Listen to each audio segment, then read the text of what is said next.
Okay, I want you to picture this. It's Friday afternoon. It is late. Yeah, the office is pretty much clearing out. Yeah. You've had a massive week. Yeah. And you have just one last thing to do. The end-of-month financial closes. The big one. So you kick off the big batch process, the accounts payable invoice validation in your Oracle system. You're watching it go. It hits 100%, and the status comes back. Normal. Ah, that green light. Best feeling in the world for anyone in finance. The books are closed, system's happy, you're free. Exactly. It's that mission accomplished feeling. But here's the nightmare scenario we're going to unpack today. What if that green light, what if it was lying to you? Oh. What if normal didn't actually mean success? Then you're basically walking into a minefield you don't even know is there. So 2 weeks go by, the phone rings. It's a vendor, a big one, and they haven't been paid. You check the system, and it says the batch ran perfectly fine. But the money, it never moved. The invoices are just sitting there in limbo. And all of a sudden, your supply chain is at risk because a computer program, well, it gaslit you. It's a terrifying thought. And it happens more often than people realize. In the world of Oracle EBS Financials, we call this a silent AP invoice validation failure. A silent failure. And it is, I would argue, one of the most dangerous things that can happen in a finance department because it breaks that fundamental trust you have with the system. So today, we're doing a deep dive into this exact thing. We are breaking down a really, really insightful article by William A. Green. It's called Defeating Silent Failures in Oracle EBS Invoice Validation. Just came out this month. Our mission here is to figure out how a system that's designed to manage, billions of dollars can just sort of shrug and give up without telling anyone. And, we're also going to look at the detective work you need to do to find these ghosts in the machine before a vendor cuts you off. I think what really shook me reading this was that word silent. I've worked with plenty of buggy software, Usually when something breaks, it screams at you. Right, you get an error code, a pop-up. A red X, something. But here, the system is explicitly telling you everything is fine. That's the whole problem. And to understand why, we kind of have to look at what the AP invoice validation process actually is. It's not just a calculator. It's a gatekeeper. A gatekeeper, okay. In the whole Oracle procure-to-pay cycle, validation is the main checkpoint. An invoice, it just starts as data entry, right? Someone typing numbers in, but it can't be paid, it can't be approved, it can't be accounted for until it passes validation. This is the process that checks the math, verifies the tax logic, matches it to the purchase order. It's like the border control agent deciding who gets in. Okay, so if the border agent sees a problem, like an expired passport, they stop you. They say, hey, you can't come in. Oh. They don't just wave you through and then lock you in a back room without telling anybody. In a perfect world, yeah. But this is where the technical details of batch processing get messy. Okay. When you run a concurrent request, that's the Oracle term for these big jobs, it's processing maybe thousands of invoices at once. Right. Now, if one invoice in that massive batch has a catastrophic error, the system has a choice. It can crash the whole thing, stop all 10,000 invoices. Which would be a total disaster because then nobody gets paid. Nobody. Or it can try to handle that one error gracefully. But in these silent scenarios, the handling it's too graceful. Too graceful. The process finishes, the wrapper program says, I did my job, and you get that normal status. But inside that batch, specific invoices were just kipped, dropped, left hanging. So they basically end up in this digital purgatory. That's a good way to put it. They stay in a status called never validated. They don't move forward to approval. They don't get paid. But because the batch said normal, nobody ever thinks to go look for them. That is it's incredibly dangerous. It's not just an IT glitch. It's a real business risk. Paint the picture for us. If this happens with a really critical vendor, what's the actual fallout? Well, the fallout, it just compounds daily. Day 1, nothing. Day 10, maybe their accounts receivable team flags it. Day 30, they're calling your AP clerk. And the clerk looks at the system and says, that's weird. It looks like we processed that batch. By the time anyone figures it out, you could be at day 45, day 60. And by day 60, that vendor is putting you on credit hold. Exactly. Now, what if that vendor supplies the microchips for your main product line? Suddenly your production stops, you miss your own customer deliveries. All because some code failed to raise a flag 6 weeks ago. So why does the system lie? That's the million-dollar question, right? Mm-hmm. The article points to 3 main culprits here. I want to dig into these because they seem to cover everything from we broke it ourselves to the world is just complicated. That's a very fair summary, yeah. Okay, let's start with cause number 1, customization side effects. This feels like the classic story, We wanted the system to do something special, and oops, we broke it. It happens all the time. Oracle EBS is built to be extensible. They give you these things called hooks. For this, it's the AP Invoice Validation Extension Framework. It's basically an open door where you can plug in your own code. So if my company has a special rule, like all invoices from this department need a special reference number, we just write a little script and plug it in there. Precisely. But here is the trap. Developers are often taught to write defensive code. They don't want their little custom script to crash the entire Oracle validation engine, so they wrap their code in what's called an exception handler. Exception handler. I mean, that sounds responsible. It is if you do it right. But what you often see is a generic handler. In the programming language, it's often something like, when others then, null. Wait a minute, does null mean what I think it means, like do nothing? It means literally do nothing. If the code hits an error, maybe the data was weird, maybe it tried to divide by 0, and the exception handler just catches that explosion and silently swallows it to keep the main program from crashing. So the developer thinks they're being a hero, saving the batch from crashing, but what they're actually doing is hiding the evidence. Exactly. The custom code fails, the validation for that one invoice stops dead, but the system doesn't scream, it just moves on to the next one. So that invoice is now stuck, half-baked, and the user just sees a success message at the end.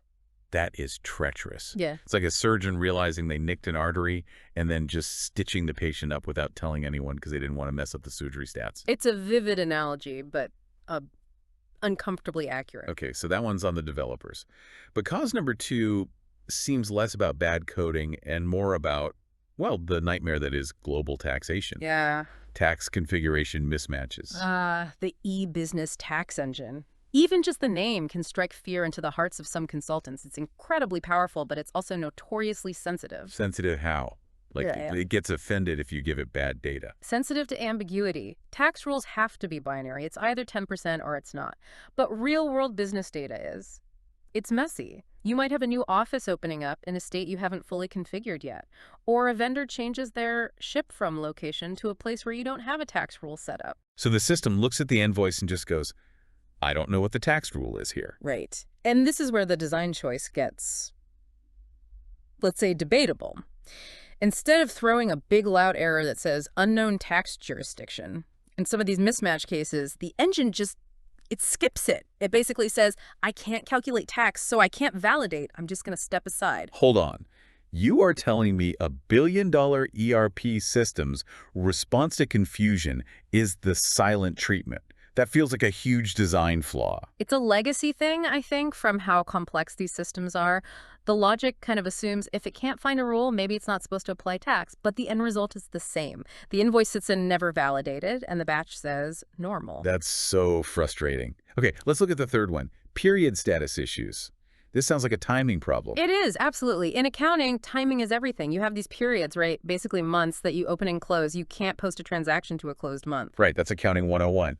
But big global companies run what we call multi-org environments. You might have the US, the UK, and Japan all in one system. The US team might have their February period open, but the team in Japan is still closing out January. And the validation process runs for everyone at once. Often, yes. So the batch kicks off, it processes all the US invoices just fine, then it hits a Japanese invoice that's trying to post to a period that isn't open yet. It can't validate it. So it's like trying to deliver mail to a house that hasn't been built yet. Perfect analogy. And because all the US invoices worked, the overall batch reports back normal. It's basically saying, I did everything I was allowed to do. It doesn't see the closed period as an error, just a constraint. But that invoice gets left behind. I'm definitely seeing a theme here. Mm. The system isn't really broken in the classic sense. It's just operating on a logic that prioritizes completion over perfection. Success just means I finished running, not I did everything correctly. That is the crucial distinction, and it's why you just cannot trust the dashboard. Which brings us to the so what do we do about it part. The article has 3 great detection strategies. And I like that it starts with a simple math problem, this proactive monitoring ratio. This is your daily heartbeat check for the system. You can't look at every single invoice manually, it's impossible, but you can look at the flow. The expert suggests comparing the number of invoices you submitted for validation versus the number that actually came out the other side with a validated status. So just input versus output. Exactly. If you submit 1,000 invoices, and 995 come out validated, you're at 99.5%. That's pretty healthy. Okay, so what's the danger zone then? The article suggests that if that number drops below 95% and stays there, that's your alarm bell. 95% still sounds pretty good in most contexts. Mm. A 95 on a test is an A. In school, maybe? Yeah. In high-volume finance, a 5% failure rate means 50 invoices out of every 1,000 are getting stuck. Every single day. Over a month, that's a crisis. If you see that ratio dip, you have to stop and investigate immediately. Okay, so the ratio is the big picture view. But it doesn't tell me which invoices are stuck. I guess that's where strategy 2 comes in. Aging analysis. This feels a bit more like managing inventory. It is. Think of these unvalidated invoices as work in progress that never gets finished. It's capital just tied up in the machine. The rule here is really simple. Look for any invoices stuck in never validated or it needs revalidation status. And how long is too long for them to sit there? The expert is very strict on this, 48 hours. 48 hours. Wow, just 2 days. That's a tight window. It has to be. If an invoice hasn't validated in 48 hours, it's not going to magically validate itself. It is stuck in the mud. It needs a human to go look at it. So if I'm an AP manager, I need a report at my desk every single morning showing me anything older than 2 days. Every morning, period. Fair enough. Now, strategy 3 is vendor payment velocity. This one feels a bit more, I don't know, advanced, maybe even a little reactive. It's definitely a lagging indicator.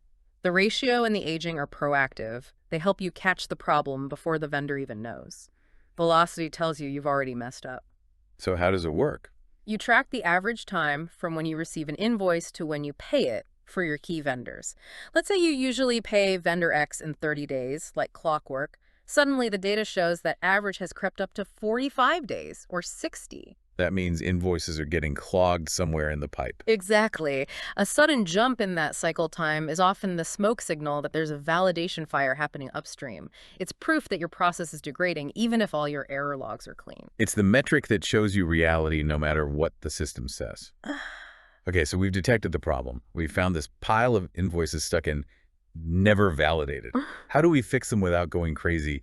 The article has a resolution framework. Right, because the first instinct, and I see this all the time, is to just play whack-a-mole. You see an error, you try to fix it, see another, fix that one. Just hitting resubmit and praying it works this time. That is the path to madness, yes. You have to work smarter. So step 1 is categorize. Group the failures. Pattern recognition. Yes. If you have 50 failed invoices, don't look at them as 50 separate problems. Look at the metadata. Are they all from that same new supplier? Are they all for the same part of the business? So if they're all from that new supplier in Brazil, it's probably a tax setup issue for Brazil. Bingo. You fixed that one tax rule, and you might have just fixed all 50 invoices at once. Finding the pattern is the fastest path to the root cause. But what if I can't find the cause? I mean, we already said the standard log just says normal. It's lying. Where do I find the truth? This is step 2. Check the other logs. The standard concurrent request log is useless. You have to dig deeper. If you have custom code, good developers will usually have it right to its own custom log table or file. The system's secret diary. Pretty much. And if it's a standard Oracle problem, you might need to enable what are called FND debug logs. This is where the system actually whispers what went wrong. It might be one cryptic line of text buried in a megabyte of data, but that's where the scream is hiding. So it's whispering in a soundproof room. You just have to know which room to check. You got it. And then, once you think you have a lead, you move to step 3, test in isolation. Why is that so important? Why not just run the whole batch again? Because you need to know if you're dealing with a data issue or a volume issue. Sometimes a batch fails just because the database was too busy. So you take one of those failed invoices and you try to validate it manually, just that one. And if it goes through, it was just a system glitch. Right. But if it fails manually, it will almost always give you the real error message right there on your screen. When you run it in isolation, it's not silent anymore. It'll finally tell you tax rate not found or period is closed. That makes perfect sense. Isolate the variable. It's just the scientific method, but for ERP maintenance. So we can catch them, we can fix them, but, I'd really rather they didn't happen in the first place. Let's talk prevention. It really starts with culture, especially on the IT side. The article calls for code hygiene. Which brings us back to those developers swallowing the errors. We have to change the mandate. Custom code has to fail loudly. If your little extension hits an error, it should not just swallow it.